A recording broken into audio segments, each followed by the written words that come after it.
Arteng naglalakad si Delilah sa sala, ngunit napahinto siya nang harangin siya ng kanyang madrastang si Elise. Agad niyang tinaasan ng kilay ito, tikwas ang gilid ng labi. Del honey, saan ba ang lakad mo? Tanong ng kanyang madrasta habang pinagmamasdan ang maikli niyang maong skirt na tinernuhan pa ng cream na crop top. Magkikita kami ng boyfriend ko. Prangkang sagot ni Delilah. Hahakbang na sana si Delilah paalis nang magsalita ang kanyang madrasta kaya muli siyang napahinto. Humalukip-kip at bumuga ng hangin matapos ay nilingon ang matandang babae. Hindi sila close ni Elise dahil kamamatay pa lang ng kanyang ina. Pumapel na ito bilang bagong asawa ng kanyang ama. Nagulat na lang siya nang iuwi na ito ng kanyang ama sa bahay nila. Hindi niya matanggap ang ganoong ginawa ng kanyang ama, kaya't bilang pangrebelde, hindi siya sumusunod dito at minamalditahan niya ito. Ngunit kahit naman anong gawin niya, ay iisa lang ang ipinakikita ni Elise sa kanya, kabaitan at pagmamahal. Di ba mamaya ng dinner party sa mga San Gabriel? Tiyak na hahanapin ka ni Domingo sa akin. Saka gustong gusto ka makilala nila, Mr. and Mrs. San Gabriel. Actually, matagal na silang curious sa aming unika iha. Baka nakakalimutan mo. Hindi mo ako anak. Anak ako ni Domingo at Catherine. Anyway, sabihin na lang po ninyo kay Dad na hindi ako a-attend. Hindi naman ako importante sa pamilyan to, kaya kayo na lang ho ang pumunta. Malamig niyang saad. Siguro hindi ka a-attend kasi kasama ako. Gusto mo ba kayo na lang ng dad mo ang pumunta? Sasabihin ko na lang na masama ang pakiramdam ko. Importante ka sa pamilya lalo na sa amin ng dad mo. Lalong nagtaray si Delilah sa kanyang madrasta. Umismid ito at inirapan ang matandang babae. Ha? Talaga? Kami ni Dad na lang ang a-attend? Seryoso ka ba dyan, tita? Imposible. Is this part of your scheme? At palalabasin ninyong ako ang masama at ikaw ang biktima, right? Hindi pa ba kayo nagsasawa? Ending, grounded ka, Delilah, at confiscated ang phone mo. Natatawang ani nito. Hindi naman sa ganun, iha. Minahal kita at itinuring na sa akin. Mahal na mahal kita, iha. Ngunit kahit ano pa ang lumabas sa bibig ng kanyang madrasta, ay hindi na tumatalab kay Delilah. Sa bawat pag-abot ng kanyang madrasta sa kanya, ay kirot at sakit ang dulot nito kay Delilah. Hindi ko ramdam, tita.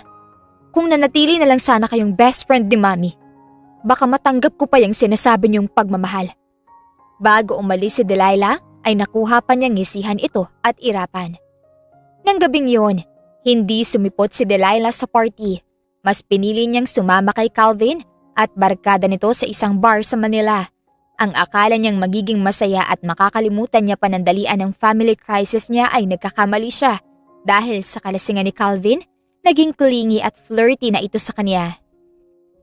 Baby, hanggang kiss na lang ba tayo? Tapos yung kiss hindi ko malang ma-enjoy. Dampi-dampi lang. Bulong ni Calvin. Baby, di ba pinag-usapan na natin yan? Kapag kinasal na tayo, saka ko lang ibibigay ang lahat-lahat. Sa ngayon, magtiis ka muna sa smack kiss. Ani Delilah habang tinatanggal ang kamay ni Calvin sa kaniyang hita.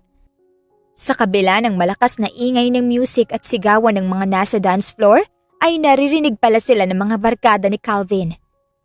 Mahina pala tong si Calvin. Hanggang dampi-dampi lang. Hindi katulad ng mga girls naming mga kasama kahit saan pwede. Diba, babe? Pambubus ka ng isa. Hi, Calvin. Asan ang yabang mo? First base pa lang palang nararating mo. Ani pa ng isa. Halata ang pagkainis ni Calvin at pakiramdam ni Delilah ay napahiya na ito sa mga kaharap. Ayaw niya ang ganyang pakiramdam kaya tumayo siya at kinuha ang kanyang bag. Oh, saan ka pupunta? Aalis ka na? Tumawag na naman bang rich dad mo? Pangaasar ni Calvin. Iyosin muna ako. Diyan lang ako sa labas. Hindi ko na kasi gustong tingin at tabas sa mga nguso ng mga barkada mo. Kala mo naman may pambayad sa mga iniinom nila. Yan kasing problema. Bayag lang ang dala. Pagmamaldita ni Delilah. Palibhasa si Delilah ay anak mayaman, hindi niya hinahayaang maging katatawanan siya. Dahil kahit naman sumasama siya kay Calvin sa ganoong lugar, ay kaya niyang kontrolin ang sarili. Mahal niya si Calvin pero hindi niya kayang ibigay na lang basta ang sarili hanggang hindi sila ikinakasal. Yun ang nais niyang panindigan. Hindi napansin ni Delilah na sinundan pala siya ni Calvin sa smoking area.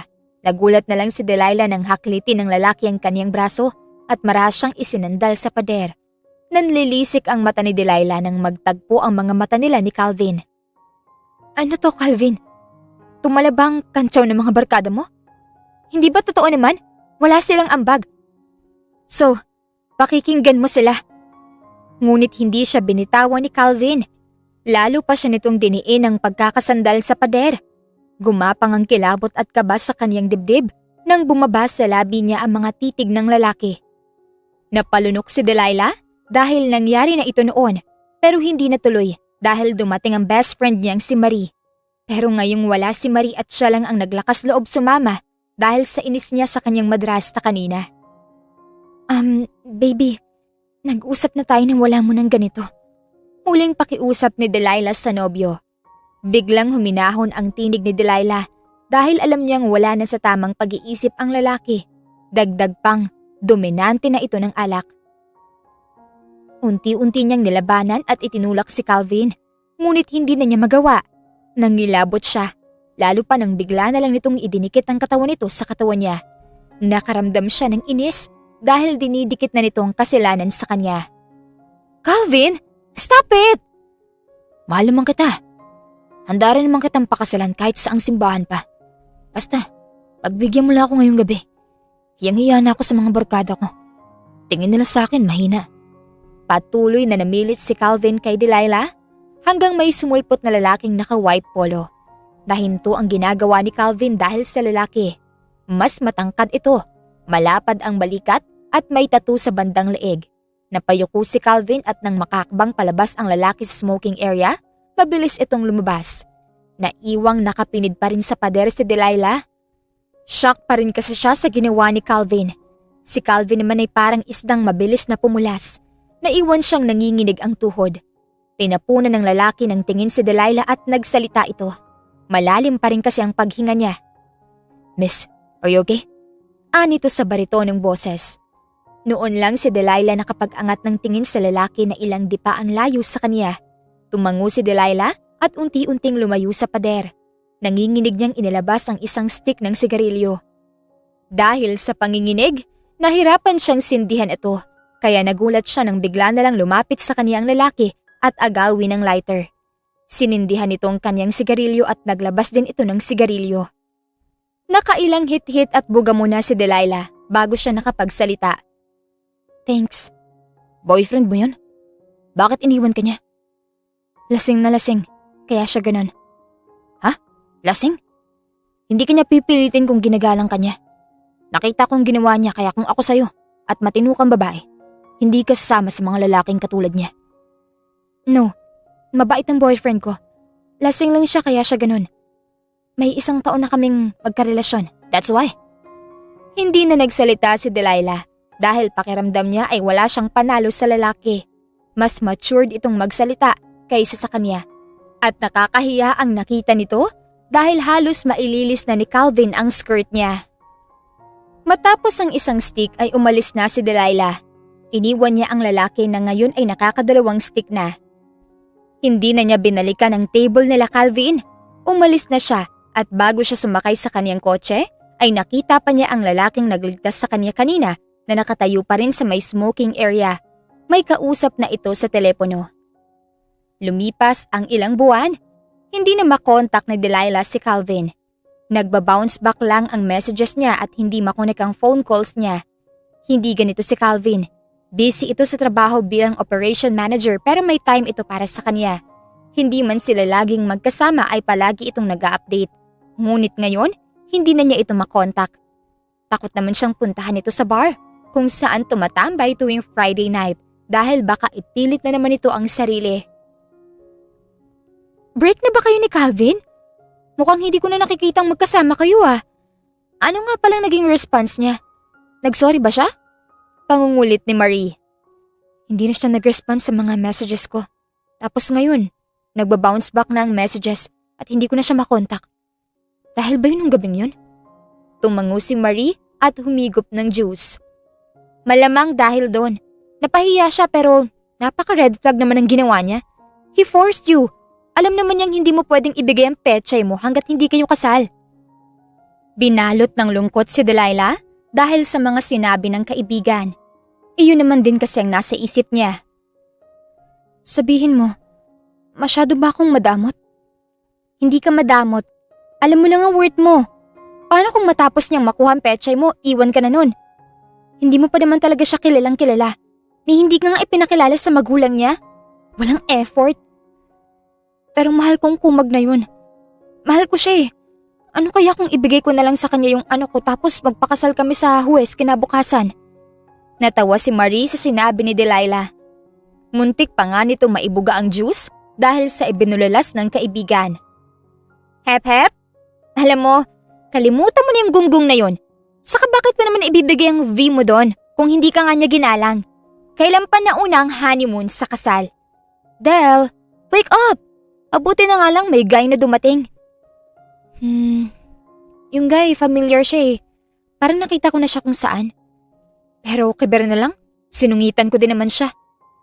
Napaangat sa kinaupuan si Marie dahil sa ginawa ng kaibigan.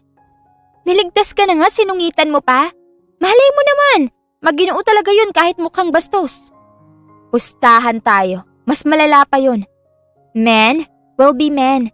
Pero yung hindi ka kausapin at umarting na saging ego nila, yun ang may something. O di kaya may iba ng boyfriend mo, kaya lumipat sa accessible ang pechay.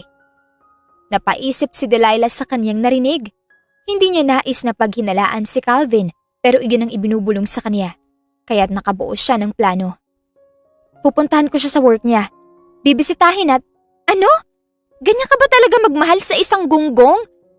Natahimik si Delilah dahil buo na ang loob niya. Nais niyang malaman ang totoo.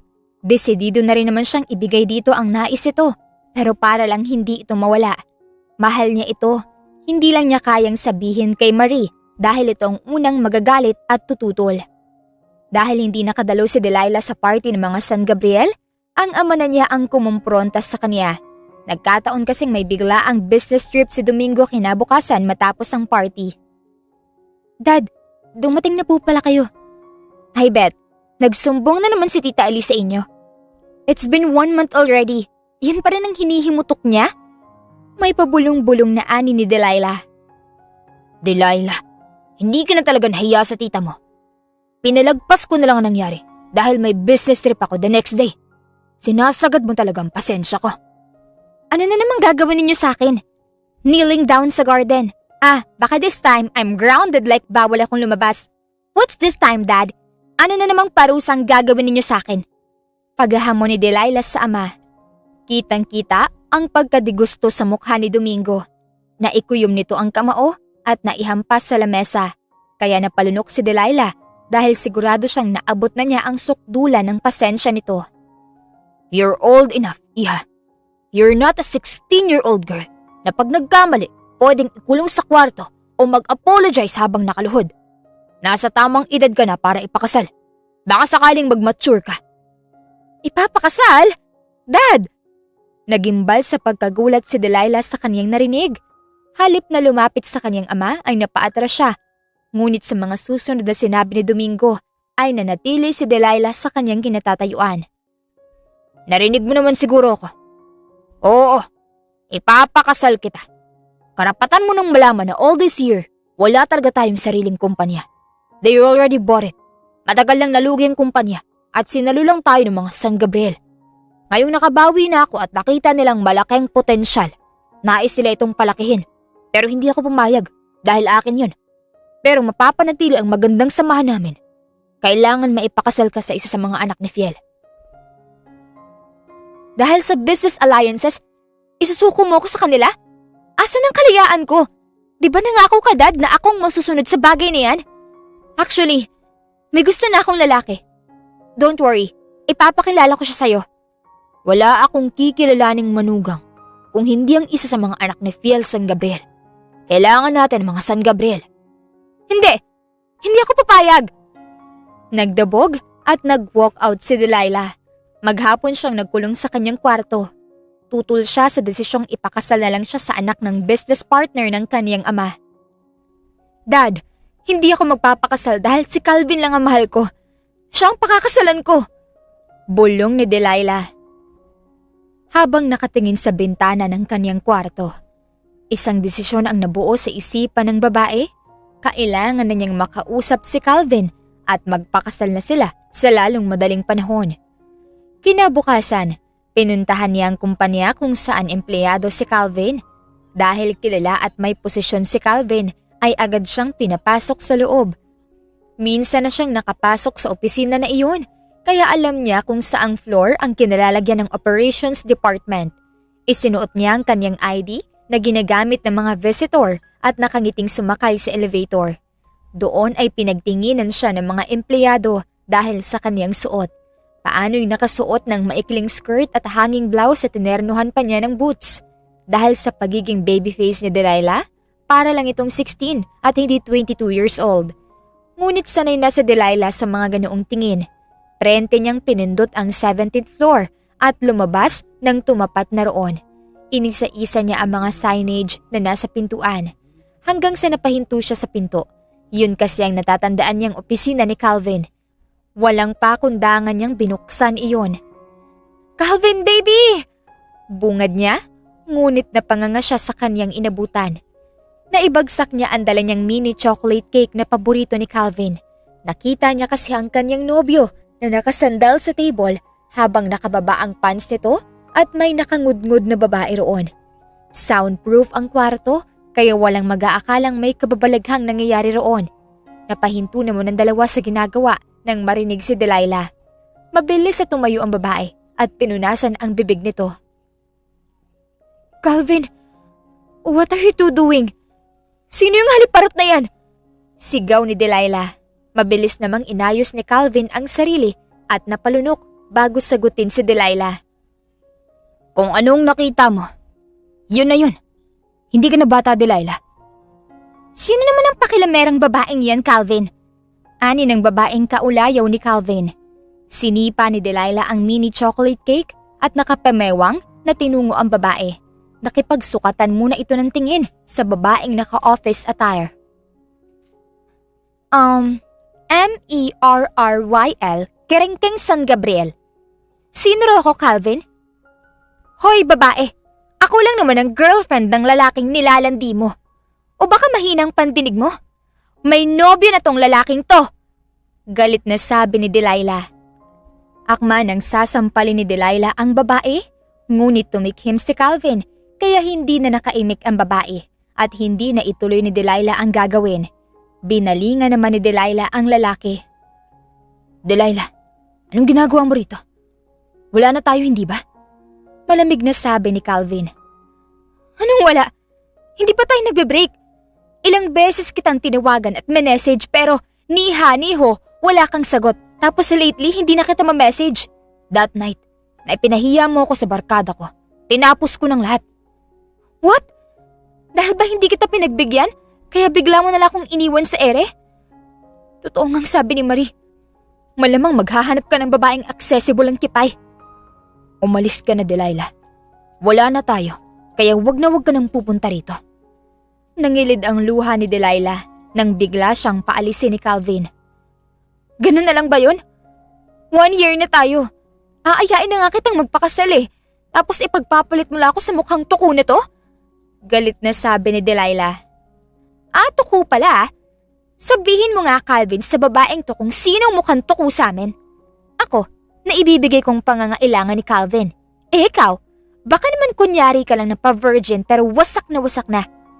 Galit na anito. "Anong sabi mo?" Susugurin na sana ni Delilah ang babae, ngunit pinigilan siya ni Calvin. Hiniklat ni Calvin ang kamay niya at hinila siya nito. "Calvin! She's pregnant." "What? Nabuntis mo siya? Tayo pa pero may nangyayari na sa inyo?" Bahagyang napatango si Calvin at humigpit ang pagkakahawak nito sa kaniyang kamay. "I'm sorry, Del. Pero naibibigay ni Merrill ang lahat ng gusto ko. Kaya umalis ka na." "Mukha naman eh. Kahit lunch break, kaya niya makipag-quickie sa'yo. Nakakadiri. Sa kasusubsob ng babaeng yan sa ano mo, baka magkapalit na." Lalo siyang hindi pinakawala ni Calvin dahil sa kaniyang sinasabi. Anong sabi mo? Galit na sabi ng lalaki. Ow! Bitawan mo nga ako! Okay, I get it! Ganyan pala mga babaeng gusto mo. Ngunit hindi siya pinakawalan ni Calvin, kaya tinapakan niya ang paa nito at sinampal gamit ang kamay niyang isa. Napabiling niyang mukha ni Calvin at nagsisisigaw ang babaeng lumapit sa lalaki habang si Delilah ay hinahaplos ang kanyang pulsuhan dahil sa pagkakahawak ni Calvin. Umalis ka na, kundi sasampahan kita ng kaso. Ani ni Meryl. E di magsampa ka, ipapablatter ko agad ang BF mo dahil sa ginawa niya sa akin. Baka mauna pang makulong yung BF mo. Matapang na sagot ni Delilah. Galit na lumabas ng opisinang yun si Delilah. Inayos niya ang kanyang damit at ilang beses na napabuga ng hangin. Sakto namang may 3 empleyadong dumaan at nagtatawanan. Pinag-uusapan ng mga ito ang gwapong CEO na ubod ng bait. Kaya't ang galit ni Delilah ay naipasa sa CEO ng kumpanyang yon. Mabait pala, kaya pala hinayaan ng mga ganitong illicit affair. How dare he is? Bulong niya. Sinundan niya ang 3 dahil narinig niyang isa sa mga ito ay sekretarya ng boss at ito ang nagdala sa kanya roon. Wala namang kaalam-alam ang babae na nasa likod na niya si Delilah. Nagulat na lang ito nang hindi sumarado agad ang pinto, kaya nilingon nito ang pinto at nakita si Delilah na iniikot ang mata sa paligid. Who are you, miss? Tanong nito. Nabalik si Delilah sa kanyang tunay na pakay. Mataray niyang pinakatitigan ang babae at halukip-kip na ngumiti ng pilit. Nasaan ang CEO niyo? Guest ako, investor. May gusto lang akong i-clarify. Ah, talaga, miss? Wala namang nakaschedule na meeting for investors ngayon. Isa ka ba sa mga babaeng baliw kay Sir Julian? Sino? Ako baliw? Bakit naman ako mababaliw sa kanya? Gusto ko lang siya makausap. Palusot ka pa? Kung naka one night stand ka niya, hindi ka na niya matatandaan. Paglilinaw ng sekretarya. Yuck! Anong one night stand? Hindi ako babae ng boss mo. Patuloy na nakipagpalitan ng salita si Delilah sa babaeng sekretarya hanggang may magsalita na baritonong boses. Doon napunta ang tingin ng 2 babae. Nakatayo ang lalaki sa gilid ng pintuan at nakapamulsa. Yuck! Nandidiri ka sa akin? Anito. Mabilis na ngumiti ang sekretarya at lumapit sa kaniyang boss. Sir, kasi tong babaeng to sumunod sa akin tapos may kailangan daw po siya sa inyo. Papasukin mo siya sa loob. Malamig na sabi nito. Mabilis na pumasok ang lalaki sa loob, habang ang sekretarya naman ay binalikan si Delilah at sinungitan. Pumasok ka raw? May payak-yak ka pa, kitang-kita namang naghahabol ka sa kanya. Hindi nga. Diyan ka na nga. Dumiretso si Delilah sa loob. Napakasimple ng ayos ng opisina nito kahit ang kulay ng mga pader. Ngunit ang higit pang nakapagpakalma sa kanya ay ang amoy ng air purifier. Napaka-masculine ang amoy nito. Ano, miss? Tatayo ka na lang ba dyan? Ano bang kailangan mo sa akin? Ikaw ang CEO, diba? Si Calvin Calderon. Fire him. Sino si Calderon? Isa siya sa mga masisipag at magagaling kong empleyado. Anong dahilan? Did he embezzle funds, cheat me, or send information to my rival? On what grounds? Malamig na ani ng boss. Natigilan si Delilah dahil pamilyar ang itsura ng lalaki. Habang pinagmamasdan niya ito, ay pilit niya itong inaalala. Hanggang makita niya ang tattoo nitong dragon sa bandang leeg nito. Nilapitan niya ito't dinukwang ang lalaki. Akma niyang hahawakan ng bandang leeg nito nang hulihin nito ang kamay niya. Who are you? Nagkita na ba tayo? Ani ng lalaki. Ikaw nga. Natatandaan kita. Ikaw ba yung nasa bar? Kung nagkakilala tayo sa bar, hindi kita maaalala. Dahil laging may babaeng nakikipag-hook up sa akin. Isa ka ba sa kanila? And what about Mr. Calderon? Kumunot ang noo ni Delilah at lumayo siya sa lalaki. Hindi mo ako naka-hook up o worse, naka-one night stand. Actually, niligtas mo ako sa boyfriend kong binabastos ako. At si Calvin yon, but that's another case. Gusto kong tanggalin mo siya because he cheated on me. Hindi napigilan ng lalaki ang sarili. Tumawa ito at pinakatitigan si Delilah. Really? So si Calvin palang boyfriend mo pero this time, pinatatanggal mo siya dahil niloko ka niya. I'm sorry pero yung pagloloko niya, hindi nakakaapekto sa kumpanya ko. Magpalit ka na lang ng boyfriend. Malamig nitong turan. Pinapayagan mong office romance rito? Makakaapekto yan sa flow ng duties nila dito. Nilecturean mo ba ako kung paano ko patatakbuhin ang kumpanya ko? No, pero katrabaho niyang nanlalandi sa kanya. Nonsense. You're wasting my time. Please leave. Pwisit ka? Ani Delilah habang nangingilid na ang luha. Kunot noon naman siyang tinitigan ng lalaki, sabay na pailing ito. Maya-maya, ino ng lalaki ang intercom at nagsalita ron. Jade, anito. Pumasok ang babaeng sekretarya at sinunod ang senyas ng kanyang amo. Hey, sabi ko naman sa'yo hindi kanya matatandaan. Ganoon talaga kapag sinuko mo ng bataan. Utas na. Anito, hindi ko nga naka one night stand yung boss mo. Saka virgin pa ako. Depensa ni Delilah na parang isang bata. Natukop naman ng sekretarya ang kanyang bibig at nginisihan si Delilah. Bago lumabas si Delilah, ay muling nagtagpo ang kanilang mga mata. Madilim, seryoso at punong-puno ng pang-aakit ang mga mata ng lalaki. Alam niyang narinig nitong sinabi niyang birhen pa siya. Ngunit kakaiba ang isinukli ni Delilah sa lalaki. Umasal itong parang bata at dinilaan ng lalaki kaya napailing ito. Bleh, malugisan ang kumpanya mo. Bulong ni Delilah. Sumunod si Delilah kay Jade sa labas. Hindi na niya pinansin si Jade. Malungkot at bagsak ang kanyang balikat na sumakay ng elevator at lumabas ng gusaling yun. Nabigo siya. Niloko lang siya ni Calvin. Hindi siya mahal nito. Gusto lang nitong makauna sa kanya. Sumakay siya sa kanyang kotse at nagpunta sa bar na laging tinatambayan nila Calvin. Sinubukan niyang yakagin si Marie, ngunit busy pa ito sa trabaho. Hindi naman niya masabi rito ang tunay na dahilan dahil tiyak na sa telepono pa lang, sisermona na siya nito. Tinikman niya ang lahat ng matatapang na alak. Matapos ay nilingon ang lugar na inupuan nila noon. Bakante pa ito at kaunti pa lang ang mga tao. Medyo slow ang music kaya lalong bumagay sa kanyang nararamdaman. Sex na lang ba talagang labanan ngayon? Ani Delilah sa baso na may lamang alak. Pinindot niya ang kanyang ilong sabay lagok sa alak. Napangiwi siya sa tapang ng alak. Nasamid pa siya pero kahit na ganoon, humingi pa siya ulit. Nginitian naman siya ng babaeng bartender. Nagpatuloy siya sa pag-inom hanggang hindi na niya namalayan ng oras. Sisigok-sigok na siya at naniningkit na rin ang mata niya pero tinuloy pa rin niya ang pag-inom. Matapos ay napadukdok siya sa counter.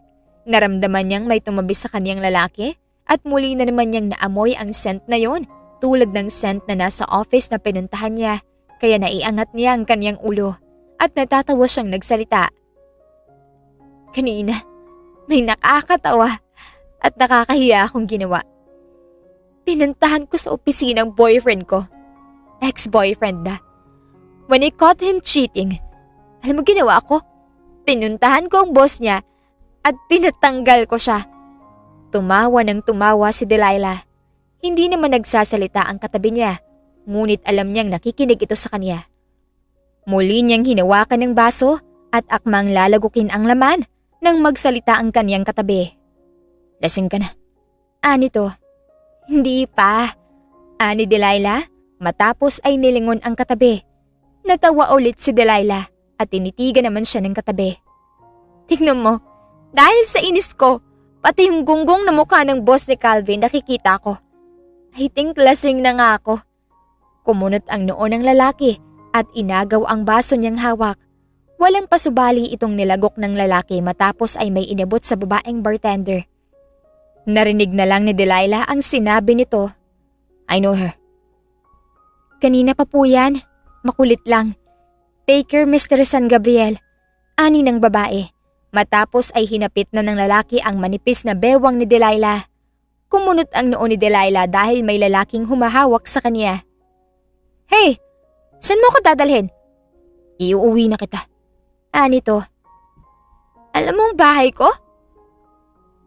Sisigok-sigok na sabi ni Delilah. Yes. Hindi na umimik si Delilah dahil pakiramdam niya ay may sariling isip ang kaniyang katawan. Naramdaman niyang isinakay siya nito sa kotse na napakabango ng amoy. Nakatulog si Delilah at nagising na lang sa tapik sa pisngi. Ano ba? Natutulog yung tao eh. Wake up, miss. Ano ba? Pagkabukas ng bibig niya ay may straw na ipinasok sa bibig niya. Drink. Cold water yan para magising ka. Hindi ka pwedeng maglasing sa lugar na yon kung gusto mo pang ikip yung virginity mo. Sermon nito. Tila nahimasmasan si Delilah sa kaniyang narinig. Inangat niya ang tingin at sinalubong ang mga mata ng lalaki na walang iba kung hindi ang boss ni Calvin. Ikaw nga, bakit mo ko sinundan sa lugar na yon? Nakonsensya ka ba? Tatanggalin mo na ba si Calvin? Umiling ang lalaki at ngumisi. Bumalik ito sa pag-inom ng canned beer na hawak. Nasa loob sila ng kotse. Nilingon ni Delilah ang labas at nasa madilim silang parte. Hindi niya rin alam kung nasaan sila, kaya't naibalik niya ang tingin sa lalaki. Saan ka ba nakatira? Ihahatid na kita. Anito, ayokong umuwi sa amin. Ipapakasal nila ako sa lalaking hindi ko mahal, kaya pinuntahan ko si Calvin para pakasalan ako. To my surprise, kinalimutan na niya ako. Arranged marriage ah. So, mahal mo si Calvin? Mahal ko siya pero niloko niya ako. Kaya tulungan mo kung matanggal na siya sa trabaho para naman gumapang sa hirap ang damuhong yun. Sabi ni Delilah habang tumutulo ang luha. You know I can't do that. Hindi ako pwedeng magtanggal ng tao ng basta-basta na lang. Nagulat si Julian nang bigla na lang gumalaw si Delilah at halikan siya. Mapusok yon at kahit siya ay nagawang ma-turn on sa ginawa ng babae. Marry me. Hindi na nabigla ang lalaki sa sinabi ni Delilah. Nakakaawang itsura nito para kasi nitong inaalok ang sarili sa isang estranghero. Pagak namang natawa si Delilah matapos ang mahabang katahimikan. Inaya ko magpakasal ang boss ng ex ko. See? Nababaliw na ako. Aniya, natigil ang pagtawa ni Delilah at para siyang naduling nang dukwangin siya ng lalaki at ito naman ang humalik sa kanya. Mabilis na lumapat ang labi nito sa kanya. Sa una ay hindi pa siya makagalaw, ngunit hindi naglaon ay nainganyo siya na sabayan ito't makipagpaliksihan. Naipikit na lang niya ang kanyang mata bilang pagpapaubaya. Ang dalawang kamay nitong nasa magkabila niyang balikat ay unti-unti na ring bumababa at hinahaplos ang kaniyang braso. Nang maghiwalay ang tanika nilang labi ay napaawang pa rin ang labi niya at nagtagpo ang kanilang mga mata. Wala ka naman sigurong balak na dito natin gawin ang bagay na to? Nangaakit na sabi ni Delilah. No, hindi ako masasatisfy. Muli siyang hinalikan nito, ngunit mas mabilis kaya't nabitin siya at napakagat sa kaniyang labi. Nang gabing yun, ibinigay ni Delilah ang kaniyang sarili sa isang estranghero. Ang alam lang niya rito ay boss ng ex niya at ang tanging niyang dahilan kung bakit niya ginawa ang bagay na yun ay dahil nais niyang maghigante sa kaniyang ex. Kinabukasan, nagising si Delilah sa mabigat na bagay na nakadagan sa kaniyang tiyan. Nakapa niya ang malaking kamay ng lalaking kaniyang kaulayaw kagabi. Nilingon niya ito at bumungad sa kaniya ang malinaw na itsura nito. Makapal ang kilay, moreno, at mapanga. Isali na rin ang matangos itong ilong. Shucks, kamukha ni 007. Ganito ba talaga kagwapo ang mokong na to? Aniya sa kaniyang isipan. Lalo siyang humanga rito nang makita niya ang tattoo nito sa leeg na hanggang braso. Napakagandang tattoo. Detalyado ang pagkakaguhit sa dragon. Napahanga siya, ngunit unti-unti namang bumalik sa kaniyang isip ang mga salitang sinabi ng sekretarya nito tungkol sa pakikipag one-night stand nito. Kinabukasan ay gigising itong parang walang nangyari sa nagdaang gabi at ang kasal ay malabong mangyari. Malabo siyang pakasalan ng lalaki ngayon lamang siya nakasama. Inalis niya ng unti-unti ang kamay nito sa kaniyang tiyan. Tumagilid siya at pinakiramdaman ang nakakangilong kirot sa pagitan ng kaniyang hita. Napapikit siya at muling sumagi sa kaniyang alaala kung paano siya dinahandahang hubaran at angkinin ng paulit-ulit. Tatayo na sana siya nang mag-ring ang telepono ng lalaki na nakalagay sa nightstand. Halip na tumayo ay nagpanggap siyang tulog. Nakailang beses munang nag-ring ang telepono bago sagutin ng lalaki. Hello, bungad nito. Hindi sana siya magre-react kung hindi niya naramdaman ng kamay ng lalaking hinahaplos ang kanyang dibdib. Ngayong wala ng espiritu ng alak ay nakaramdam na si Delilah ng hiya, kaya pinigil niya ang kamay nito at inalis. Ngunit ibinalik nito ang kamay sa kanyang dibdib, kaya nainis si Delilah at magsasalita na sana siya. Ngunit may kausap pa rin ito sa kabilang linya. Dagdag pa sa inis niya ay nakangisi ito sa kanya. Kaya nilisikan niya ito ng tingin at lumabi siya tinalikuran ang lalaki. Ngunit muli itong gumawa ng kapilyuhan.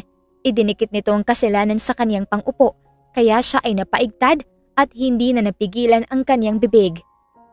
What the hell? Can you move aside? Aniya. Matapos ay narinig niyang nagpaalam ito at pinatay ng lalaki ang telepono. Mabilis na umupo si Delilah dahil nakapagpasya na siyang uuwi sa kanila. Ngunit nahigit ng lalaki ang kanyang kamay at hinila siya pabalik sa kama. Where do you think you're going? Anito. Bahay namin? Uuwi na. Di ba ayaw mo ron?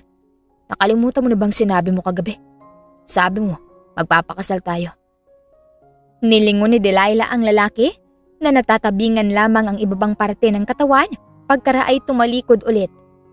Hindi naman tayo magkakilala. Sa kalasing lang ako at malungkot kaya nangyari yung kagabi. Hindi kita gagambalain. Kalimutan na natin yung kagabi. Ani Delilah, nais na niyang unahan ng lalaki dahil ayaw niyang bigla na lang siya nitong paalisin at ibasura. Ngunit nabigla siya nitong yakapin. Naramdaman niya ang labi nitong nasa kaniyang balikat. Sinong nagsabing kakalimutan na lang natin ang lahat? Hindi maayos ang pag-iisip ko kagabi. I was drunk. We were both drunk. Wasn't it? Isa pa niloko ko ng dumuhong lalaki na yon. Pakakasalan kita. Today. Ipakakasal ka sa iba. Kagaya ko. Gusto rin ng parents ko na ikasal ako sa iba. Kaya unahan na lang natin sila. Casual na offer nito. Ginagawa na lang bang libangan ng mga matatanda ang arranged marriage? I told you. Hindi ko alam pero ang alam ko lang at gustong gawin ay ito. Mapang-akit na sabi ng lalaki. Napapikit na lang si Delilah nang magsimulang gumalaw ang lalaki sa kanyang likuran at ang halik nito ay gumapang sa kanyang punong tenga. Matapos siya nitong angkinin ay binuhat siya ng lalaki papunta sa bathtub. Ilang beses sa sinulya pa ni Delilah ang hubad na katawan ng lalaki at sa bawat beses na nagtatagpo ang kanilang mga mata ay dumadagundong ang kaba ni Delilah dahil habang tumatagal ay nagiging gwapo ito sa kanyang paningin. Hindi ba't dapat heartbroken pa rin siya kay Calvin? Ngunit kakaiba ngayong kaharap at kasama niya ang lalaki. Matapos nilang maligo ay dumating ang lalaking assistant nito at tinawag nitong Sir Julian ang lalaking kanyang kaulayaw. Noon lamang na nariwa kay Delilah ang pangalan ng lalaki. May mga paper bags na ipinatong ang lalaki at umalis na rin matapos yun ibaba. Binuksan ni Delilah ang kanyang telepono at nakita niya ang 20 missed calls na galing sa kanyang ama at ang 10 missed calls naman ay galing kay Marie. May mga messages doon na hinahanap siya at tinatanong kung nasaan na siya. Ngunit binaliwala ni Delilah ang lahat ng yun. Hinahanap ka na nila? Gusto mo pa rin bang magpakasal sa akin? Umupo ang lalaki sa tabi niya at hinaplos ang kanyang pisngi. Oo, tipid na sagot ni Delilah. Nandito ang white dress mo. Tinansya ko lang ng sukat. Suotin mo na dahil pupunta tayo agad sa kalalakong judge para maikasal na tayo. Anito, bahagyang tumango si Delilah sa lalaki na ngayon ay nakasuot na ng black suit. Kaya kumilos na rin siya at sinuot na ang dress na sinasabi nitong nasa paper bag.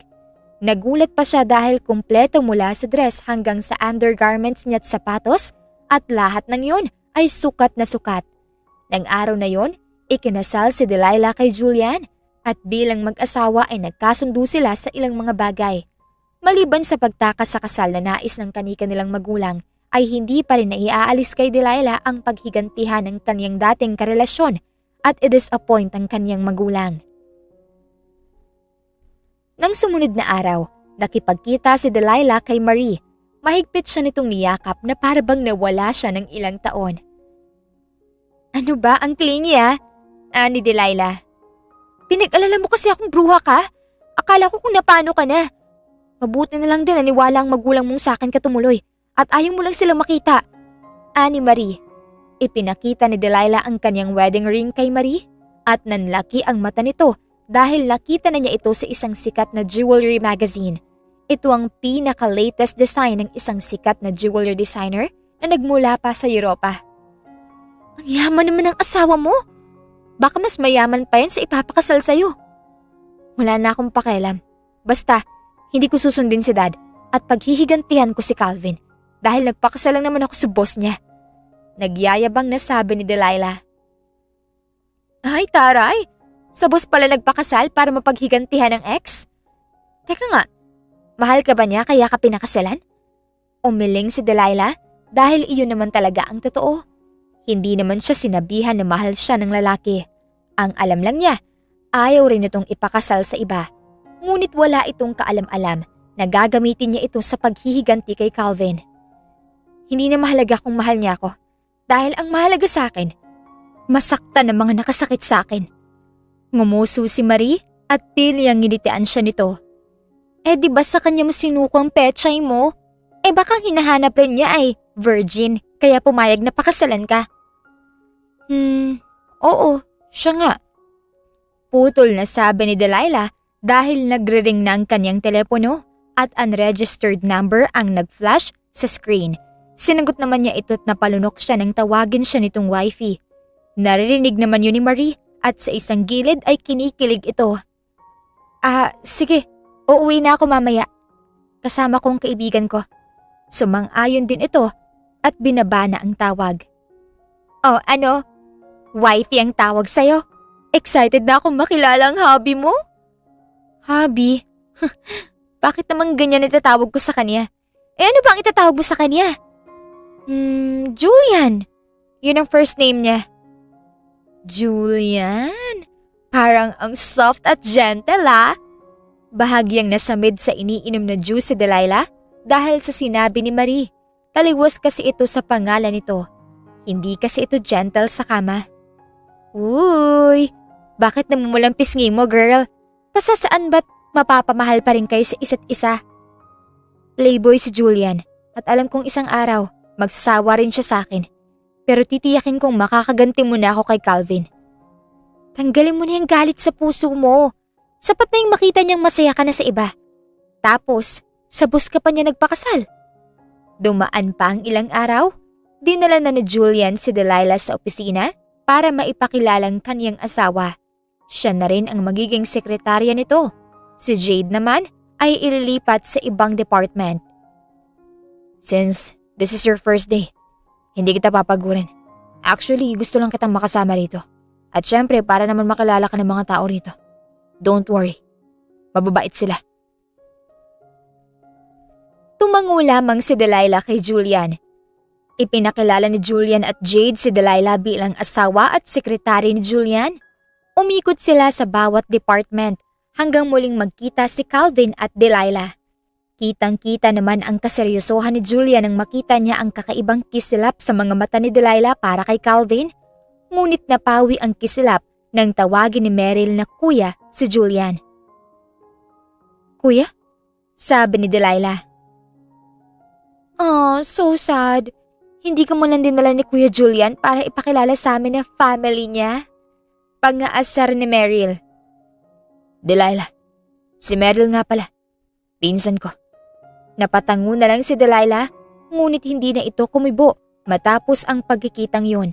Habang abala si Julian sa kanyang opisina, pumuslit si Delilah papunta sa opisina ni Calvin. Nagulat pa si Calvin nang makita siya nito, ngunit agad din naman itong napangisi dahil sa seryoso at naiinis na itsura ni Delilah. Del, dahil sa galit mo sa akin, inakit mo ang boss ko para ano? Kapag ba nagpakasal kayo, maipapatanggal mo na ako? Tanggapin mo na hindi na ako magsistay sa isang toxic na babaeng katulad mo. Ana Julian. No, Calvin. Nagkakamali ka. Namiss kita. Pinakasalan ko si Julian kasi naman pinagpalit mo ako sa babaeng yun. Tapos magpinsan pa sila ni Julian. Malanding ni Delilah. Tumayo si Calvin. Nilapitan niya ang babae. Nagsisisi ka na ba? Ako naman talagang mahal mo. Ibinigay mo na sa kanyang matagal ko nang hinihingi. Malamang, asawa ko na siya ngayon. Sa kanya ko to ibibigay ng paulit-ulit. Ang bagal mo kasi. Yun tuloy, yung pinipreserve ko sa kanya ko na ibigay. Mapang-akit na sabi ni Delilah. Habang papalapit ang lalaki sa kanya, ay inarkuhan ng kilay ni Delilah ito na ngayon ay 1 pulgada na lang ang layo nila sa isa't isa. Maya-maya pa ay napaatras si Delilah nang unti-untiin ni Calvin nagipitin siya sa espasyo. Hanggang maramdaman niya ang malamig na pader kaya't napalunok siya. Pwede mo naman ipatikim sa akin yan. Hindi pa naman nahuli ang lahat. Nito. Oh, talaga? Paano kung dumating si Julian at Meryl? Hindi naman natin ipapahalata, di ba? Mas masarap kapag patago. Hinawakan siya ni Calvin sa magkabilang kamay at ipiniid sa pader. Calvin, ang naughty mo naman. Aminin mo. Na-miss mo ang ganito. Yung gusto mo, pinipilit ka. Bago maidampi ni Calvin ang kanyang labi sa pisngi ni Delilah, bigla na lang bumukas ang pinto. Si Julian ang inuluwa noon. Kaagad na inundayan ni Julian ng suntok si Calvin. Si Delilah naman ay noon lang umiyak na parang nagawa na ng masama. Mabilis itong yumakap kay Julian. Honey, kanina pa ako nagmamakaawa sa kanya pero gusto niya akong halayin. Tanggalin mo na kasi siya sa trabaho. Pagmamakaawa ni Delilah. Iyon ang plan B na naisip ni Delilah para maipatanggal niya sa trabaho si Calvin. Nasira ang plano ni Delilah nang malamang pinsan ni Julian si Meryl. Alam niyang kaunting udyok lang sa dati niyang nobyo ay agad itong papatol. Lihim na tinignan ni Delilah si Calvin na ngayon ay duguan ng nguso. Ano bang sinasabi mo? Sinungaling ka? Maya-maya, dumating na rin si Meryl na ngayon ay unti-unti nang halata ang umbok nang siya ay mapaupo para lumebel sa kanyang nobyong nasa lapag. Kuya Julian, ano bang nangyari? Sigaw ni Meryl. Bakit hindi mo tanungin ng boyfriend mo? Julian, halika na. Natatakot na ako kay Calvin. Pagmamakaawa ni Delilah. Hindi na nakapagsalita si Julian dahil nanginginig ang kanyang kamay. Napansin iyon ni Delilah. Kaya pati siya ay natakot na at nais na niyang hatakin ito palayo sa lalaki. Honey, Julian, halika na!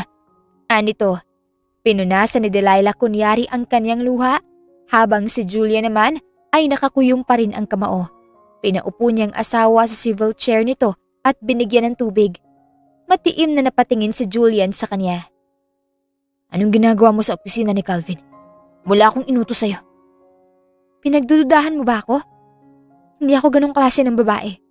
Ani Delilah. Napailing si Julian. Maya-maya pa ay hinaklit niya ang braso ni Delilah. Uuwi na tayo. Ani Julian. Magulo ang isip ni Julian ng mga oras na yon, kaya't pinili na lang niyang iuwi si Delilah. Matapos ay iniwan na lang din niya ito sa kaniyang unit. Nang gabing yon, hiniling niya sa kanyang dating sekretary na si Jade ang surveillance camera sa opisina ni Calvin. Pinanood niya iyon kaya mas naliwanagan siya. May ipinadala siyang message kay Meryl tungkol sa insidente at pinagre-resign ang lalaki o sasampahan niya ng kaso. Dumiretso si Julian sa bar kung saan siya madalas tumambay noon. Nanatiling nakatitig si Julian sa hawak niyang baso na may lamang alak. Mabigat ang kanyang pakiramdam nang makita niya si Delilah kung paano titigan ang dati nitong karelasyon at ang ginawa nito kanina para makapaghiganti. Alam niyang ang tingin sa kanya ni Delilah ay isa lamang kasangkapan. 3:00 na ng gabi bago makauwi si Julian. Pagewang-gewang itong lumakad habang unti-unting tinatanggal ang damit. Nagkalat sa lapag ang mga damit ni Julian at natigilan siya sa paanan ng kanilang kama. Nahihimbing na noon si Delilah nang tawagin niya ito sa pangalan. Delilah! Delilah! Anito, naalimpungatan naman si Delilah at napasigaw siya nang makita ang kanyang asawang hubot-hubad sa paanan. Ay, nakahubad na hudas! Ba't ka nakahubad? Gulat na sabi ni Delilah at mabilis na iniwas ang tingin. Ang alaga kasi nito ay buhay na buhay. Delilah, I want you. Mapang-akit nitong sabi. Ha? Bumaba si Delilah sa kama at mabilis na kumuha ng puting roba. Mabilis niyang itinaklob sa naghuhumindig na alaga nito. Naamoy niya ang matapang na alak mula sa bibig ng lalaki. Marami kang nainom? Gusto mo maligo ka muna? Hindi pa nakakatapos si Delilah na magsalita ay mabilis na siyang niyapos ni Julian. Bukas na lang tayo maglabing-labing kasi ilang oras na lang itutulog mo tapos muling pinutol ni Julian ang mga salitang lumalabas sa bibig ni Delilah sa pamamagitan ng pagsiil ng halik dito. Parang may mahika ang bawat sandali na iyon para sa dalawa. Please, Delilah, forget that bastard. I'm your husband now. Mahal na kita. Bulong ni Julian nang maghiwalay ang kanilang mga labi. Napatango na lang si Delilah dahil hindi niya lubos maisip na maririnig niya yun kay Julian na pinakasalan niya lang para mapaghigantihan si Calvin. Hindi ko na siya mahal. Of course, ikaw ang pinakasalan ko. Then tell me that you love me. Para na akong babaliw. I love you. I love you, Julian. Nagpaubaya si Delilah na waring sarap na sarap sa bawat haplos, yakap at diin ang hawak ni Julian. Nabalot ng mahihinang ungol ang kanilang kwarto. Labis na ang naging epekto kay Julian. Hindi siya ganito sa ibang babaeng nakasama niya. Totoo namang wala na siyang maalala tungkol sa mga ito. Ngunit nang makita niya si Delilah sa office niya at malamang berhen pa ito, ay labis ang kanyang panghihinayang kaya sinundan niya ito sa bar. Kinabukasan, nagising sila sa tunog ng mga telepono nila. Nagtabig ng kumot si Delilah at nagpunta sa sala para sagutin ang tawag ng kanyang kaibigang si Marie at gayon din naman si Julian. Bumangon, ngunit walang pakialam kung kitang-kita ang hubad nitong katawan. Tumawag si Marie dahil sa utos ng ama ni Delilah. Pilit siyang pinapa-attend sa sariling engagement party na gaganapin sa isang kilalang event hall. Hindi ka na pwedeng tumakas pa. Galit na galit ang tatay mo. Bakit hindi mo dalhin ang asawa mo? Sabihin mong nagpakasal ka na para naman hindi na nila ituloy ang kasal. Malay mo naman, yun lang ang dapat mong gawin para naman matigil ang ilusyon nila. Ani Marie. Sige, mukha namang hindi na ako makapagtago ngayon. Sige, isasama ko si Julian. Nang bumalik si Delilah sa loob, ay naroon pa rin si Julian sa telepono nito. Hindi na niya muna ito hinintay para makausap dahil mukhang hindi na maganda ang mood nito dahil sa tono ng pakikipag-usap nito. Naligo siya at namili ng formal na damit. Saan ka pupunta? Bungad ni Julian sa asawa na magandang-maganda sa suot nitong damit. Sa La Castellana kasama ka. Engagement party ko today. Maligo ka na. Sasama ka sa akin. Ipapakilala kita kay Dad. La Castellana? Tignan mo nga naman. Nandun din si Mom ngayon. Tamang-tama pagkatapos.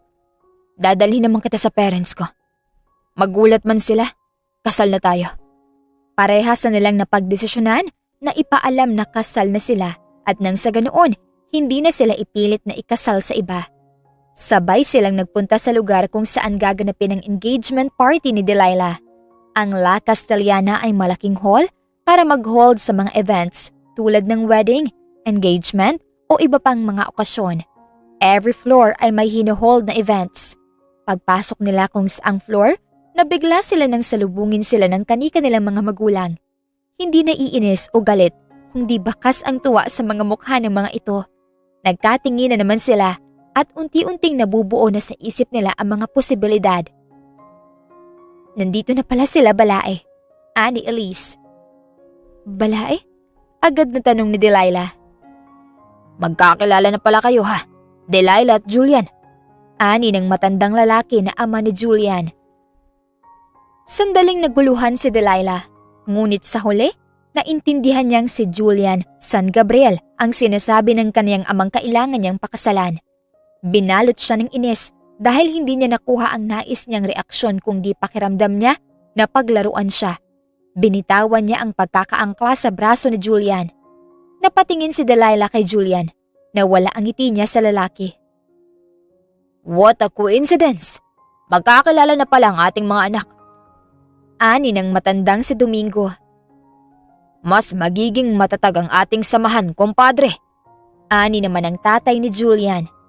Nang marinig yun ni Delilah, Sinamaan niya ng tingin si Julian at minsan niya pang pinasadahan ng tingin ang mga naroon at umalis. Hinabol siya ni Julian sa labas, ngunit kahit anong tawag nito sa kanya, hindi niya ito nilingon. Ngunit hindi sumuko si Julian.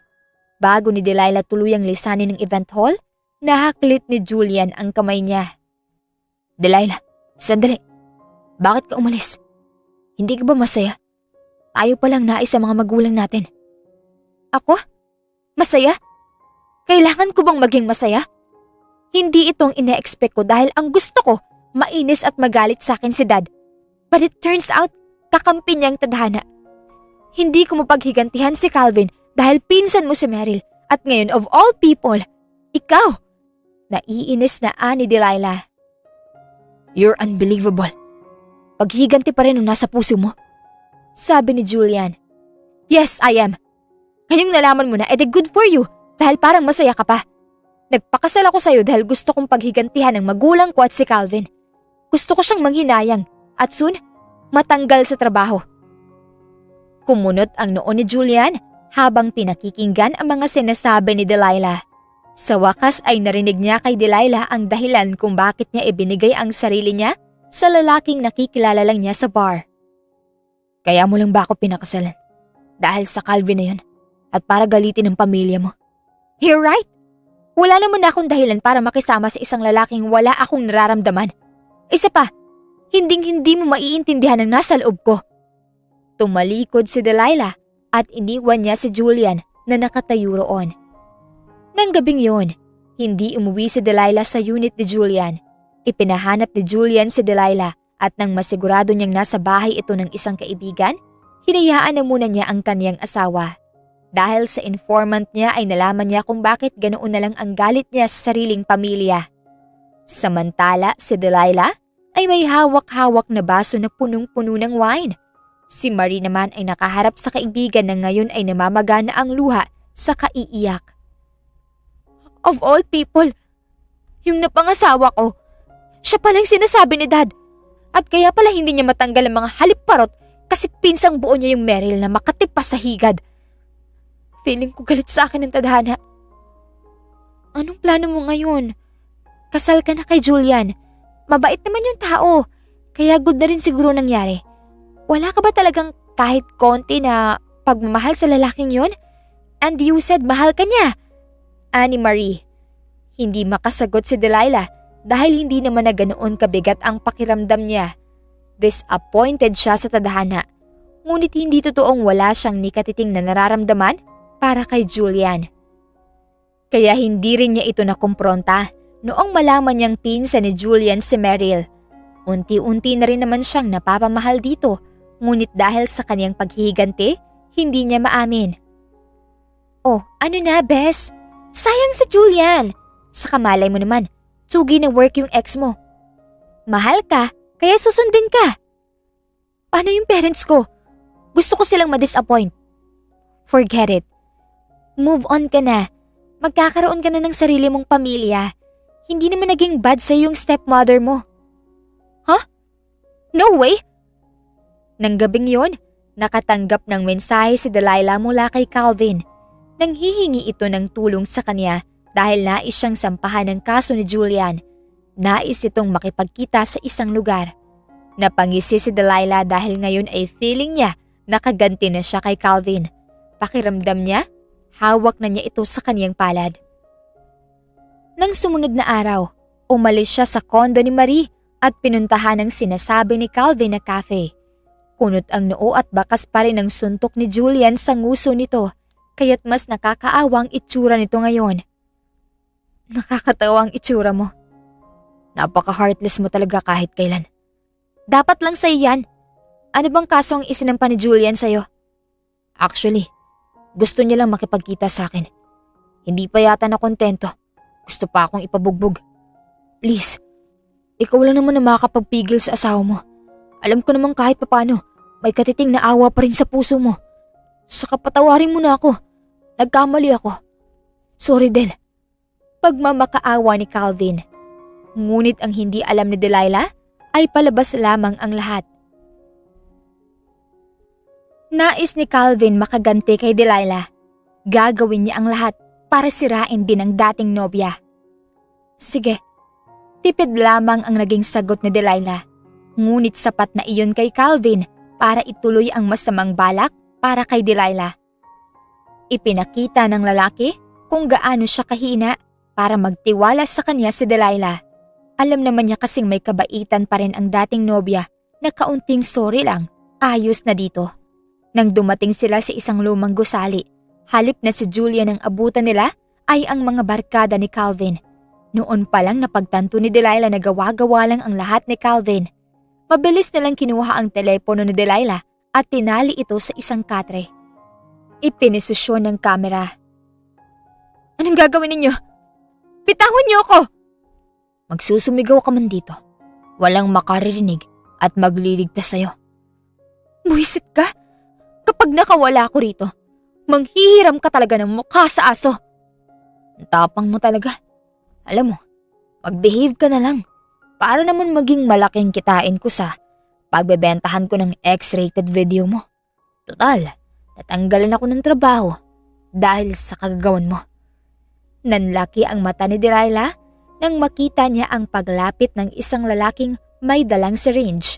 Nang maitusok sa kanya ang bagay na yun, bigla na lang siyang nakaramdam ng pagkahilo at pag-ikot ng kaniyang paningin. Pakiramdam niya ay gumagalaw ng kusa ang mga bagay sa paligid. Maya-maya pa, nakarinig na siya ng mga sunod-sunod na ingay. Naramdaman na lang niya ang pagyakap sa kanya ng isang lalaki at tuluyan na siyang nawala ng malay. Bago pa maisagawa ang plano ni Calvin kay Delilah, dumating na ang pulis na tinawagan ni Julian. Walang kaalam-alam na nakasubaybay si Julian sa lahat ng kilos ni Delilah. Nais na niyang sunduin ito sa unit ng kaibigan nang makita niyang asawa na mabilis na sumakay ng taxi at may kinita sa isang cafe. Doon na siya naghinala sa maaaring gawin ni Calvin sa kaniyang asawa. Halos 5 araw na nanatili si Delilah sa ospital para maalis sa kaniyang sistema ang drugs na itinusok sa kaniya. At mula noon, hindi siya iniwan ni Elise. Anak, huwag ka nang aalis. Tita, buhay pa naman ako. Kasalanan ko rin naman kasi. Ginawan ko siya ng mali kaya ginantihan ako. Natuto na po ako.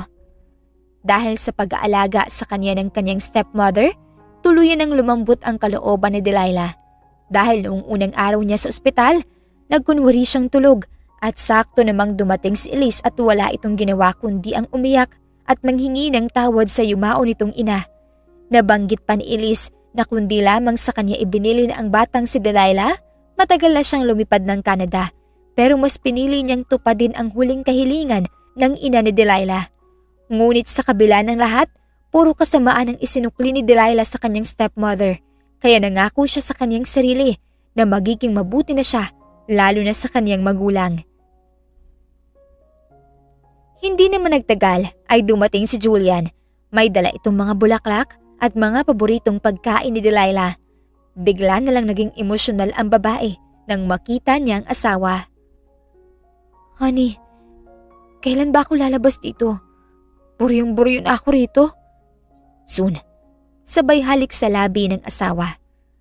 Walang mabuting nagagawa ang paghiganti. Hindi kasarinlan at kagaanan sa pakiramdam ang naidudulot nito.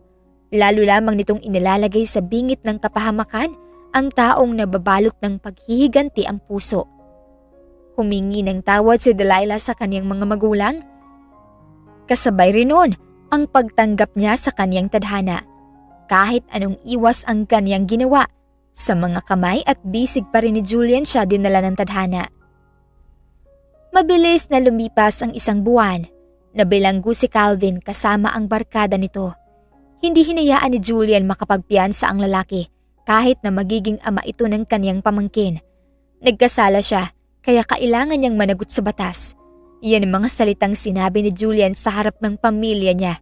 Matapos yun ay napagdesisyon na ni Julian na magbakasyon sila para maalis ang mga nangyari sa isip ni Delilah. Honeymoon. Wala pa tayong formal na honeymoon, di ba? Yung mga ginawa natin sa unit mo, ano yun?